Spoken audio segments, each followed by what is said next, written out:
Hello friends, I am भानी रामदाल। दोस्तों, online agriculture ई platform पर आपका एक बार फिर से स्वागत है। दोस्तों, आज हम बात करेंगे ऑर्नामेंटल गार्डनिंग की। और ऑर्नामेंटल गार्डनिंग का जो आज का अपना टॉपिक है, इसमें अपने कंटेंट रहेगा इंट्रोडक्शन ऑफ ऑर्नामेंटल गार्डनिंग। और उसके बाद हम बात करेंगे historical development of ornamental gardening. यहाँ हिस्टोरिकल डेवलपमेंट में सिर्फ अपने बात करेंगे इंडियन हिस्ट्री की बात करेंगे।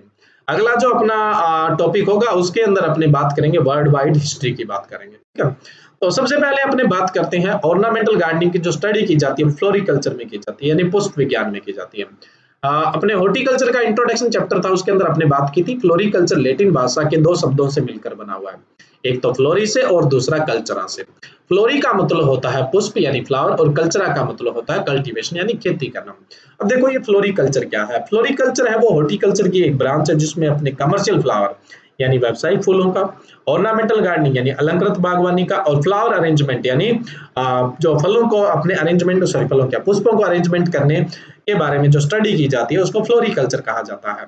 देखो अपने जनरली बात करते हैं कि जीवन में खुशियों के रंग रंग शब्द हमने यूज किया।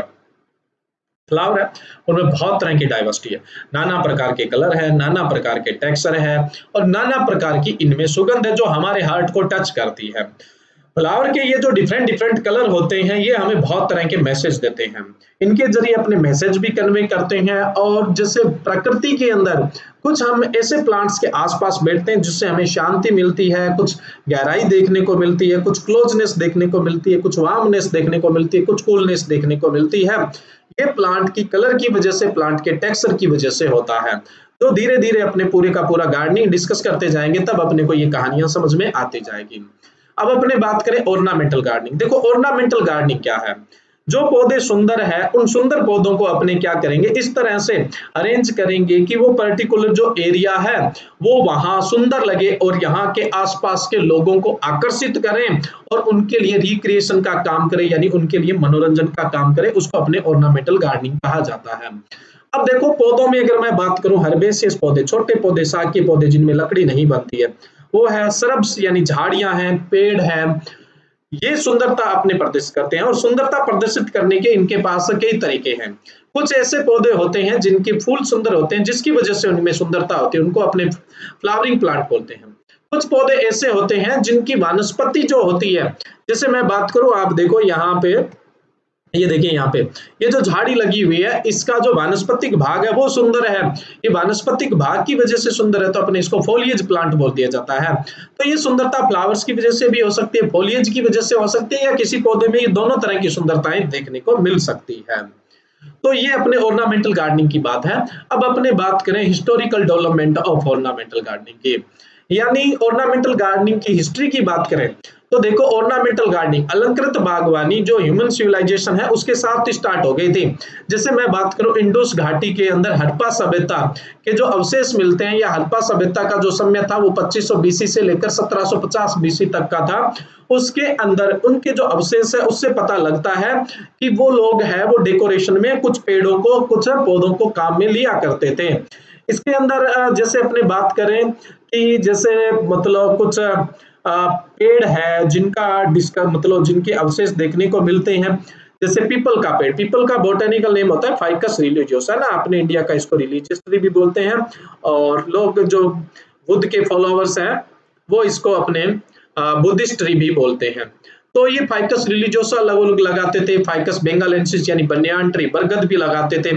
ये लोग सेडी पर्पज से लगाते थे या धार्मिक आस्था के लिए लगाते थे और सुंदरता के पर्पज से लगाते थे।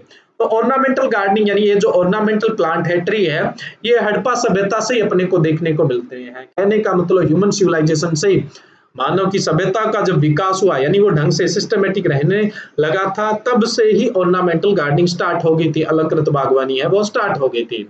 नेक्स्ट मैं बात करूं कि आर्यन, देखो आर्यन अपने इंडिया में आए थे 1600 बीसी के आसपास आए थे। ये लोग लिटरेट थे, पढ़े लिखे लोग थे, और इनके जो ग्रंथ है ऋग्वेदा, उसके अलावा अर्थवेदा, यजुर्वेदा, सामवेदा, और इनके जो पुराण है उनके अंदर बहुत सारा मतलब ऐसा विवरण देखने को मिलता है जहां पर सुंदरता के लिए इन्होंने फ्लावरिंग प्लांट्स के नाम दिए हैं, कुछ झीलों के डिस्कस किया, कुछ माउंटेन्स का डिस्कस किया, फॉरेस्ट का डिस्कस किया। ये सुंदरता के प्रतीक मानते थे और उनके आधार पर ये अपने बच्चों का नाम भी रखते थे, जैसे कमल है, चंपा है, बेला है, चमेली है, रुक्मणी, ये इस तरह के अपने बच्चों के नाम भी लिखा करते थे।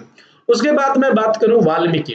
देखो वाल्मीकि ने जो रामायण लिखी है उसके अंदर कुछ प्लांट का जिक्र किया है। जैसे मैं बात करूं, लोटस का विवरण देखने को मिलता है। लोटस बोले तो निलंबो, और भारतीय जो कमल है उसको बोलते हैं निलंबो न्यूसिफेरा। उसके अलावा माता जो सीता है उसका संबंध दर्शाया गया है अशोक से, सीता अशोक से। सारा का इंडिका से दर्शाया जाता है। और माता सीता के बारे में बताया जाता है कि ये सारा का इंडा के पेड़ के नीचे बैठे रहते थे, या जो भी इनका विवरण मिलता है। तो ये कहने का मतलब रामायण के काल से भी ऑर्नामेंटल गार्डनिंग प्रचलित है, यानी अलंकृत बागवानी प्रचलित है। उसके बाद मैं बात करूं महाभारत काल की। देखो महाभारत काल में या फिर लॉर्ड कृष्णा के समय में कदम्बा, यानी कदम्बा है, उसका जिक्र देखने को मिलता है। एंथोसिपेलस कदम्बा इसका बॉटनिकल नेम है। ये पीछे आप कदम का प्लांट देख सकते हो। तो इसका संबंध भगवान श्री कृष्ण से, लॉर्ड श्री कृष्ण से दर्शाया जाता है। उसके अलावा जो ग्रेट पोएट कालिदास थे, यानी कालिदास की जो कुछ रचनाएं हैं, जैसे मैं कुमार संभव की बात करूं तो उसके अंदर कुछ ट्री जैसे अशोका, कल्प वृक्षा, उसके अलावा सीरीज फ्लावर्स है, ब्यूटिया मोनोस्पर्मा जिसको अपने ढाक या प्लास बोल देते हैं। ब्यूटिया मोनोस्पर्मा को फायर ऑफ फॉरेस्ट भी बोला जाता है, किंग ऑफ फॉरेस्ट भी बोला जाता है। उसके अलावा प्रजाथम जो है, निक्टेंथस आर्बोरेटस आर्बोरेटिस्ट है। ये जो प्रजाथम जो होता है, ये भगवान श्री कृष्ण के जो मंदिर होते हैं उनमें ये पौधा देखने को मिल जाता है। उसके अलावा मिमीसॉप्स इलंगी, लोटस और बहुत तरह की जो लिली होती है जैसे वाटर लिली, इनका विवरण जो ग्रेट कवि कालिदास थे उनके लिटरेचर में देखने को मिल जाता है। नेक्स्ट मैं बात करूं कि देखो भगवान बुद्ध के जीवन की अगर बात करें तो उनका जो लिटरेचर मिलता है उसके अंदर अपने बात करें तो इनका जन्म हुआ था 563 बीसी में, और ये माना जाता है कि इनका जन्म सीता अशोक के नीचे हुआ था, जिसका बोटानिकल नेम है साराका इंडिका, जिसे अपने माता सीता के साथ संबंध बता रहे थे, सेराका इंडिका का। और उसके बाद भगवान बुद्ध को जो ज्ञान की प्राप्ति हुई थी वो प्राप्ति हुई थी पीपल के पेड़ के नीचे, इसलिए पीपल के पेड़ को अपने बुद्धिस्ट ट्री भी कहा जाता है। और जो इन्होंने अपने अंतिम सांस लिए थे, तो इनको जो मोक्ष की प्राप्ति हुई थी वो मानी जाती है साल, यानी सोरिया रोबस्टा के नीचे मानी जाती है। तो भगवान बुद्ध के साथ इन पौधों का संबंध देखने को मिलता है जो अलंकृत पौधे हैं। नेक्स्ट अपने बाद में बात करें तो जो अशोक सम्राट अशोक थे 264 से लेकर 227 बीसी के दौरान, तो इन्होंने अर्बोरी कल्चर है, अर्बोरी जो कल्चर है उसको काफी अडेप्ट किया था और काफी इन्होंने प्लांटिंग वगैरह की थी। उसके अलावा जो इनके बेटे थे प्रिंस महेंद्रा, ये क्या इन्होंने क्या किया कि अपने भारत से बुद्धिस्ट ट्री यानी फाइकस रिलीजियोसा, जिसको अपने पीपल बोलते हैं, भारतीय लोग हैं इसको धार्मिक वृक्ष मानते हैं, रिलीजियस ट्री मानते हैं, और बुद्ध को जो फॉलो करने वाले लोग हैं वो इसको बुद्धिस्ट ट्री मानते हैं, फाइकस रिलीजियोसा को। तो ये पौधा ये लेके गए थे भारत से और इन्होंने श्रीलंका के अनुराधपुर में इसकी जाके प्लांटिंग की थी। ये घटना है 250 बीसी के दौरान की। नेक्स्ट मैं बात करूं, जो कालिदास थे, कालिदास ने चाणक्य क्या चंद्रगुप्त सेकंड के टाइम में जो अपना लिटरेचर लिखा था उसके दौरान कुछ जो पेड़ है उनका जिक्र किया था, जैसे अशोका ट्री यानी सारा का अशोका का, कदम्बा यानी एंथोफिलस कदम्बा का, अर्जुन का टर्मिनेलिया अर्जुना का, ब्यूटिया मोनोस्पर्मा ढाकिया प्लास का, प्रजाथम का यानी निक्टेंथस आर्बोरेटिस, उसके अलावा भौनिया वेरिगाटा का, उसके अलावा मिमोसॉप्स इलंगी का, अल्वेजिया लीबे का और स्क्रूपाइन का। उसके अलावा कुछ जैसे क्रीपर है, माधवी लता। देखो माधवी लता का बोटानिकल नेम होता है इप्टेग मधुबालाटा।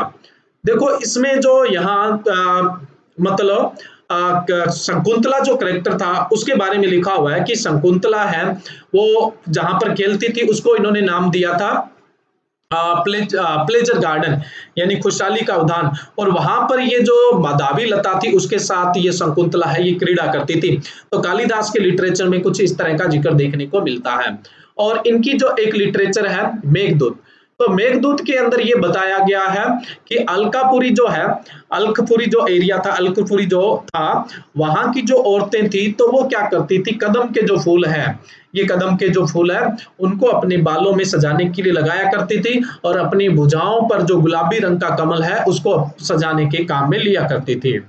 उसके बाद मैं बात करूं बानभट्टा, बानभट्टा का जो लिटरेचर है उसके अंदर कुछ पेड़ जैसे बनियान, साल, Champaka, flame of the forest यानी ढाक या ब्यूटिया मोनोस्पर्मा, उसके अलावा मिमोसॉप्स एलंगी, कदम्बा, अशोक, इंडियन कोरेल, तो इनके अंदर इनका जिक्र देखने को मिलता है, जो मतलब बाण भट्ट का लिटरेचर है, और ये पर्टिकुलर हर्ष चरिता जो इन्होंने लिखी थी, उनके अंदर इन पेड़ों का पौधों का जिक्र दिया गया है।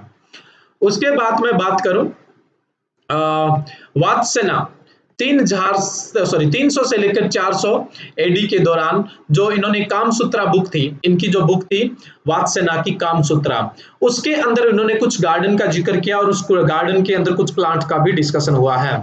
तो इसमें जो इन्होंने गार्डन बताए थे, एक तो बताया इन्होंने परमोद्यान।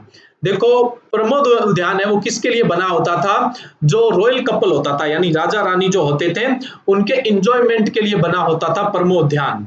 उसके बाद दूसरा इन्होंने उद्यान का जो जिक्र किया है, मतलब इन्होंने 4 तरह के गार्डन का जिक्र किया जिसमें प्रमोद्यान है। प्रमोद्यान यानी रॉयल कपल के लिए यानी राजा महारानी के एंजॉय के लिए, बाकी जो लोग हैं वो इस एरिया में मतलब आने के लिए पूरी तरह से बाध्य थे, उनको मतलब नहीं आने दिया जाता था। नेक्स्ट था उद्यान। देखो उद्यान वो एरिया था जहां पर जो राजा है वो अपने साथियों के साथ अपने मंत्रियों के साथ चेस खेलता था। उसके अलावा वो जैसे मतलब जो नाचने वाले जो होते थे, मतलब जो भी औरतें होती थी नाचने के लिए, उनके नाचने वगैरह का मतलब यहाँ पे प्रबंध होता था, वो उसका आनंद लेता था। उसके अलावा मतलब यहाँ पे जोक वगैरह या मतलब इंटरटेनमेंट किया जाता था, इंजॉय का जो एरिया था वो उद्यान था। नेक्स्ट एक था वृक्ष वाटिका, जहां पर पेड़ लगे रहते थे छायादार। तो यहाँ पर क्या होता था, हाई प्लेस पर्सन जो होते थे या जो मतलब राजा के बहुत नजदीकी होते थे, मंत्री वगैरह जो है तो उनके साथ यहाँ पर मतलब डिस्कशन हुआ करता था।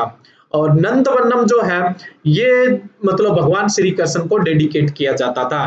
तो कामसूत्रा के अंदर 4 प्रकार के गार्डन बताए गए थे, इसका मतलब ऑर्नामेंटल गार्डनिंग उसी दौरान भी प्रचलित थी। नेक्स्ट अपने बात करें मुगल, जैसे ही भारत में मुगल आए तो मुगल थे वो बहुत ज्यादा गार्डन के प्रेमी थे, तो उन्होंने भारत में कई तरह के गार्डन यहाँ पर लगाए थे। देखो अगला जो वीडियो है हम मतलब उसमें डिस्कस करेंगे वर्ल्ड वाइड जो गार्डनिंग की हिस्टोरिकल बैकग्राउंड है उसकी, और उसके अंदर अपने ये भी डिस्कस करेंगे कि कौन से गार्डन का कौन सा फीचर है। यहाँ पे जैसे अपने मुगल की बात कर रहे हैं तो मुगल के समय में भारत में बहुत सारे गार्डन लगाए गए, और बहुत सारे जो गार्डन लगाए गए थे तो उनका फीचर क्या है, यानी मुगल गार्डन का फीचर क्या है। तो इन फीचर का डिस्कशन अपने जो नेक्स्ट लेक्चर होगा उसके अंदर बात करेंगे। यहाँ पे सिर्फ अपने ये बात कर रहे हैं कि मुगल गार्डन है, मुगल जो है उन्होंने गार्डन के अंदर किस तरह का डेवलपमेंट किया था। तो जो मुगल आए थे वो बहुत ज्यादा गार्डन मतलब अपने बात करें कि उद्यान प्रेमी थे, उन्होंने बहुत तरह के उद्यान बनाए, और जितने भी मुगल गार्डन है वो सारे के सारे औपचारिक शैली के हैं, यानी फॉर्मल स्टाइल के गार्डन आपको देखने को मिलते हैं। और जो मुगल है उन्होंने बहुत तरह के प्लांट इंडिया के अंदर इंट्रोड्यूस किए थे, जैसे साइप्रस है, रोज है, कार्नेशन है, नर्सिसस है, डेफोडिल है, लिलीज है, टुलिप है। तो ये इस तरह के जो ऑर्नामेंटल प्लांट्स थे इनको ये इन्होंने इंडिया के अंदर इंट्रोड्यूस किया था। अब बहुत सारे जो गार्डन बने थे अपने इंडिया के अंदर मुगल काल के दौरान, तो ये कौन कौन से गार्डन थे और कौन कौन से राजाओं ने ये बनाए थे। सबसे पहले मैं बात करूं हुमायूं की।